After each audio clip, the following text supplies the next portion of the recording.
The Skyline Terrace restaurant gleamed with afternoon sunlight streaming through its floor-to-ceiling windows, offering a breathtaking panoramic view of the city from the top floor of Metropolitan Medical Center. Mom had chosen this exclusive venue for her 52nd birthday lunch, reserving the private dining section that was typically used for hospital board meetings and major donor events.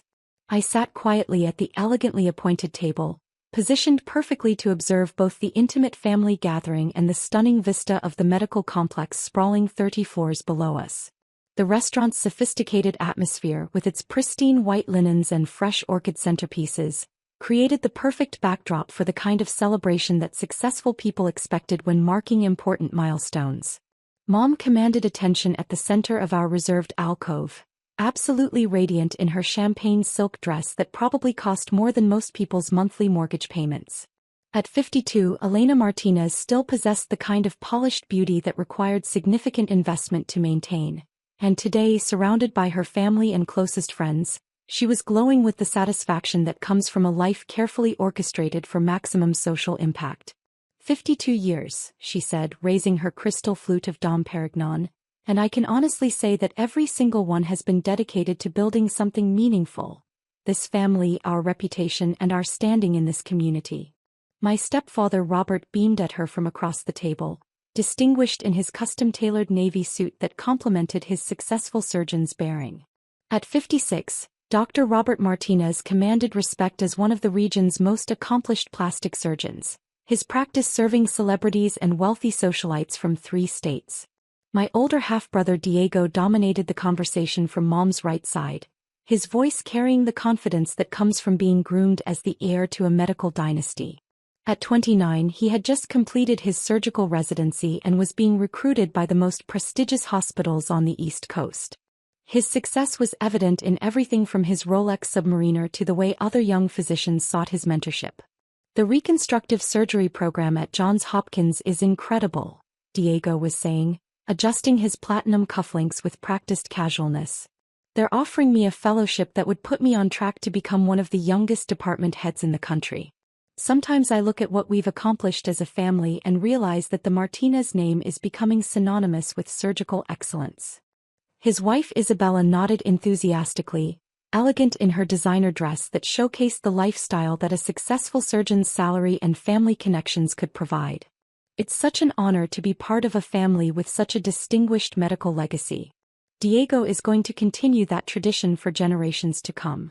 I continued eating my perfectly prepared seared salmon, letting their familiar conversation about surgical procedures and medical achievements wash over me like expensive background music. They had no idea that the simple navy dress I was wearing had been custom designed by the same fashion house that dressed Nobel Prize winners, or that the understated gold watch on my wrist was worth more than Diego's annual residency salary.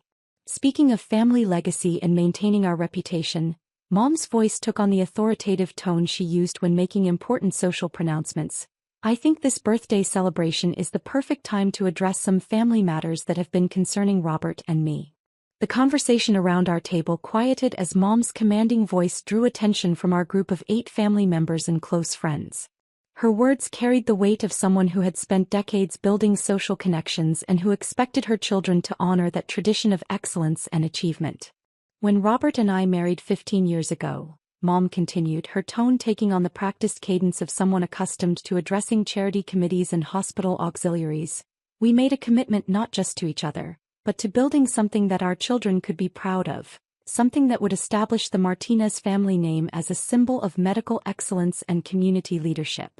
Robert nodded approvingly, his pride in their shared achievements evident in his expression. Their success was well known in medical and social circles, 2 accomplished people who had built complementary careers while accumulating the kind of wealth and influence that enabled significant philanthropy. Looking at Diego, Mom went on, her voice carrying clearly across our private dining section, I see that commitment being honored and expanded.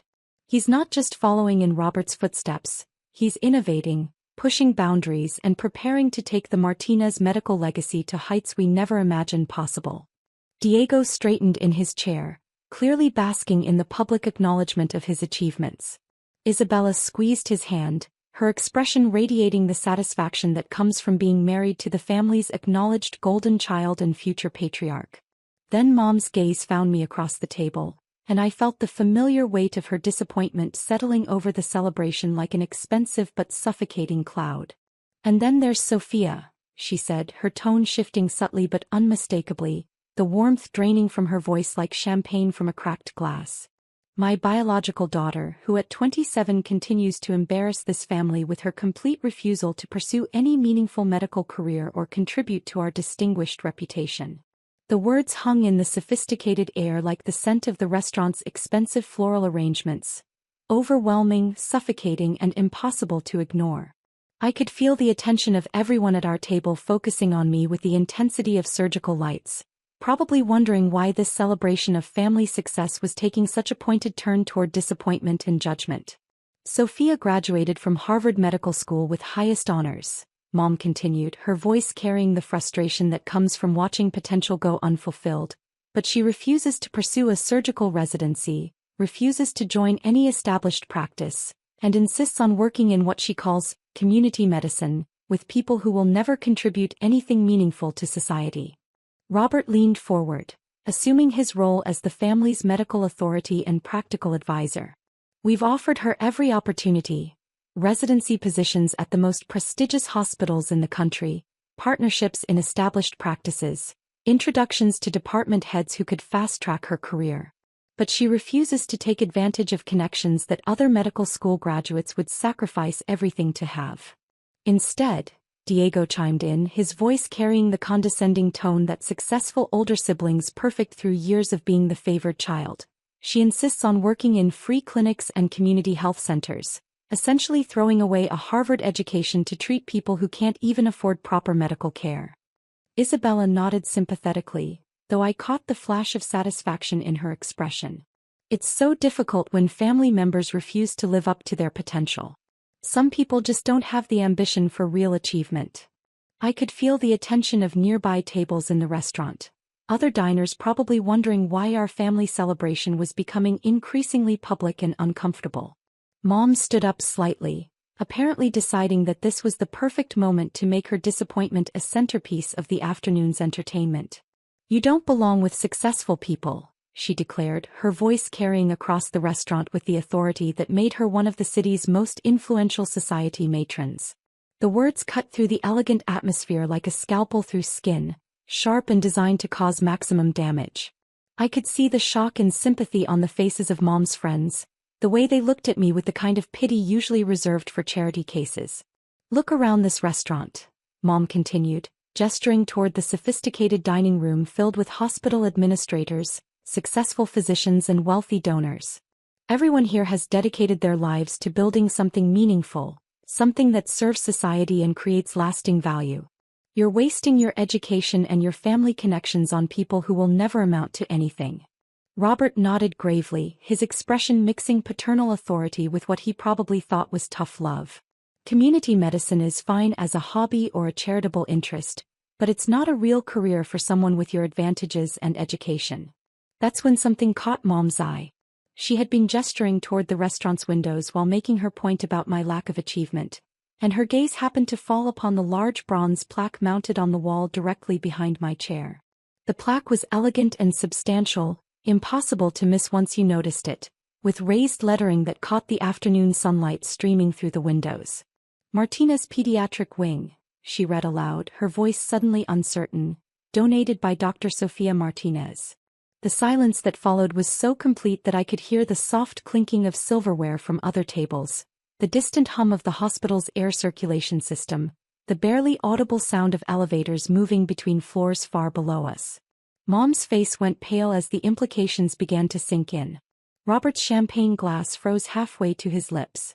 Diego's mouth fell open mid-chew. Isabella's eyes darted between me and the plaque as if trying to solve a puzzle that didn't make sense.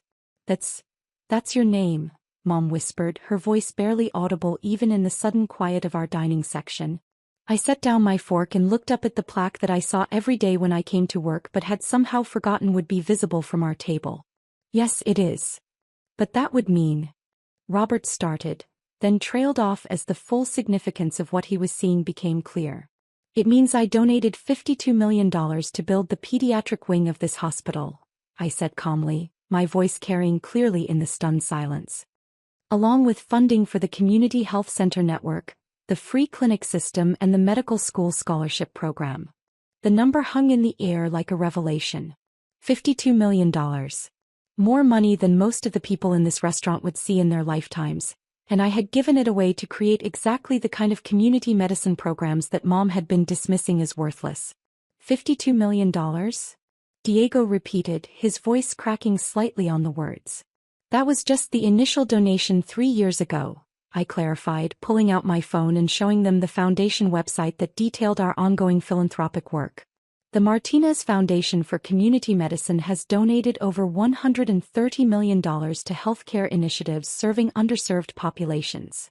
Isabella was staring at my phone screen, her earlier condescension completely evaporated. $130 million? How do you have that kind of money? I developed a revolutionary cancer treatment during my final year of medical school, I explained, addressing the entire table since everyone was clearly listening anyway. Instead of pursuing a traditional residency, I licensed the treatment to pharmaceutical companies and used the proceeds to fund community health initiatives. Mom found her voice, though it came out rough with disbelief. You developed a cancer treatment? A targeted therapy for pediatric leukemia that increases survival rates from 67% to 94%, I confirmed. The licensing agreements generate about $40 million annually, which goes directly into the foundation. Robert leaned forward, his medical training allowing him to understand the significance of what I was describing. 94% survival rates in pediatric leukemia? That's revolutionary. That would save thousands of children's lives. It already has, I replied, showing them the Foundation's impact reports on my tablet. We've treated over 8,000 children in the past 3 years, and we're expanding the program to include adult cancers and rare genetic disorders. The conversations throughout the restaurant had resumed, but I noticed several hospital staff members glancing over with obvious respect. Dr. Williams from the oncology department raised his glass in a subtle salute. The hospital's chief of staff nodded approvingly from across the dining room. The community medicine work you've been dismissing, I continued, includes mobile medical units that provide care to homeless populations, free cancer screenings in low-income neighborhoods, and a telemedicine program that connects rural communities with specialists they could never otherwise afford to see. Mom was reading the Foundation website on my phone, her expression cycling through shock, confusion, and something that might have been the beginning of understanding. You're treating cancer patients who can't afford care? I'm treating everyone who needs care, I corrected gently. The Foundation operates on the principle that access to healthcare shouldn't depend on ability to pay. We've eliminated medical debt for over 40,000 families in the past 3 years. Diego was studying the plaque on the wall with new eyes. The Martinez Pediatric Wing. That's where I did my pediatric rotation last year. It's one of the most advanced children's cancer treatment facilities in the country. State-of-the-art, I confirmed. We designed it specifically to provide the same level of care to uninsured children that wealthy families receive at private hospitals. Every treatment room has the latest technology, and we maintain a full staff of specialists who volunteer their time. That's when Dr. Patterson, the hospital's chief executive, approached our table. He was a distinguished man in his 60s who commanded respect throughout the medical community, and his presence immediately drew attention from everyone in the restaurant. Dr. Martinez, he said, walking directly to me with obvious deference, I wanted to personally thank you for the additional funding approval for the rural medicine program. The mobile units you're providing will serve communities that haven't had access to specialists in decades. The title hung in the air like an announcement. Dr. Martinez. Not the disappointment, not the failure, not the daughter who didn't belong with successful people. Dr. Sofia Martinez, one of the most significant medical philanthropists in the state. Thank you, Dr. Patterson, I replied, standing to shake his hand. I'm excited to see the program expand into the mountain communities. Access to prenatal care alone will save dozens of lives annually. Dr. Patterson beamed with professional pride. The board voted unanimously to name you Philanthropist of the Year. Your foundation's work is literally transforming healthcare delivery for underserved populations. As he walked away, the silence at our table was deafening. I could see other diners recognizing me and whispering among themselves, probably sharing stories about the Foundation's work or their own experiences with our programs. Mom reached across the table and took my hand, her eyes bright with tears. Sophia, I'm so sorry. We had no idea what you'd accomplished. I know you didn't, I replied, squeezing her hand. And I forgive you. But I hope you'll understand why I chose to focus on saving lives rather than building social status. Robert cleared his throat, his voice rough with emotion. $52 million for the pediatric wing. That's more than our practice generates in 5 years. The Foundation's work isn't about the money, I said honestly. It's about the 8-year-old girl who beat leukemia because she had access to treatment, or the grandmother who caught her diabetes early because of our mobile screening program, or the teenager who didn't die in a car accident because our rural clinic had the equipment to stabilize her until she could reach a trauma center. Diego leaned forward, his earlier arrogance replaced by something that looked like genuine respect and curiosity. Sophia, would you consider letting me volunteer with the Foundation? Because what you've built is exactly the kind of meaningful medicine I've been wanting to be part of. Of course, I said, pulling out my business card. Though you should know that Foundation work requires a significant time commitment and doesn't pay nearly as well as private practice. Diego took the card with obvious relief. I think I've been measuring success by the wrong standards. As the lunch continued and my family processed the revelation that their supposed disappointment was actually one of the region's most accomplished physicians and philanthropists, the conversation shifted from judgment and criticism to curiosity and respect. Mom asked detailed questions about the cancer treatment I'd developed. Robert wanted to understand how the Foundation's mobile units operated. Diego expressed genuine interest in incorporating community medicine into his career plans. But the moment that mattered most came when Mom stood up to make a toast. Sophia, she said, her voice carrying across our private dining section, I owe you more than an apology. I owe you admiration, respect, and recognition for choosing to use your gifts in service of people who needed them most. She raised her glass toward me, her expression carrying both pride and humility. You didn't just become a successful doctor. You became a healer who chose compassion over prestige. That's not just medical achievement, that's moral excellence. The applause from nearby tables was spontaneous and genuine, and as I stood to acknowledge it, I realized that sometimes the best revenge isn't proving people wrong about your potential. Sometimes it's showing them that success and service can transform both the people you help and the people who love you. The next morning, Diego called to ask about volunteer opportunities with the Foundation's mobile clinics. Mom and Robert offered to host a fundraising event for the rural medicine program.